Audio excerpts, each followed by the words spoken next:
Originaire de Normandie, Jean-Claude Joly est un ancien candidat de l'Amour est dans le pré, présenté par Karine Le Marchand. Il a décidé de se donner la mort vendredi 24 juin. Ce n'est pas le premier, un autre candidat de la même émission a décidé lui aussi d'en finir.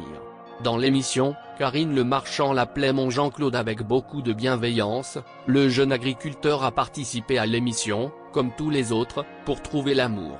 Il était fatigué de son célibat et désirait partager sa vie avec quelqu'un. Il s'est donc tourné vers l'émission de M6 pour l'aider. C'est ainsi que Jean-Claude rencontra Maude, et tomba amoureux. Jusqu'à maintenant il filait toujours l'amour, ayant même donné naissance à une jolie petite fille en 2014. Leur fille s'appelle Charlotte et a aujourd'hui 8 ans. Cette jolie vie de famille à 3 se termine donc ce vendredi 24 juin. Le père de famille a décidé de se donner la mort dans sa grange, laissant sa petite fille de 8 ans ainsi que sa compagne en deuil. Cela faisait donc 11 ans maintenant que Karine faisait la rencontre de Jean-Claude, pour qui elle éprouvait beaucoup de sympathie. À la nouvelle de sa mort, l'animatrice lui rend un hommage en lui accordant quelques mots.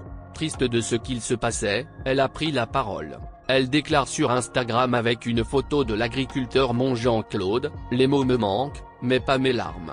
Merci de m'avoir donné tant de joie et d'affection à chacune de nos retrouvailles. Tu as choisi de dire stop, alors repose en paix. Mes pensées vont vers Maude et votre petite Charlotte. De nombreux agriculteurs ont également réagi, touchés par cette action d'un confrère. Notamment Mathieu et Alexandre ont laissé des commentaires disant mon Dieu quelle horreur.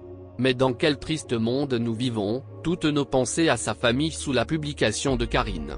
Le plus terrible est que son geste était prémédité et résumé d'un fort problème dans le monde de l'agriculture. Jean-Claude, dont la chose qu'il désirait était une femme, a eu la chance de la trouver. Il a même pu fonder une famille, loin de la solitude dans laquelle il vivait avant l'émission, gagnant ainsi l'amour de 2 filles alors qu'il y a 11 ans il n'en cherchait qu'une. Pour autant cela n'a pas suffi à lui faire supporter la vie qu'il menait. Jean-Claude n'est pas le premier des agriculteurs à se donner la mort. En effet, un autre participant de l'émission s'est lui aussi envolé. Il s'agit de Jean-Pierre Le Guelvoux, participant de la saison 5 de l'émission, s'est donné la mort en 2016 à Moréac. Il s'était servi de l'arme de chasse de son frère pour se mettre une balle dans le cœur et ainsi mettre fin à ses problèmes financiers. Sa sœur s'était confiée à Téléstar. Le mardi soir, veille de sa mort, j'étais resté un long moment avec lui au téléphone. On a discuté de l'avenir, de ses projets. Rien ne laissait présager ce qui s'est passé. Vers midi, il s'est tiré une balle en plein cœur. C'est André, frère aîné de Jean-Pierre, les 2 hommes travaillaient ensemble dans l'exploitation, qu'il a trouvé vers 18h30. Il avait laissé une note, aujourd'hui, le désespoir est supérieur à l'espoir, les vaches m'ont tué.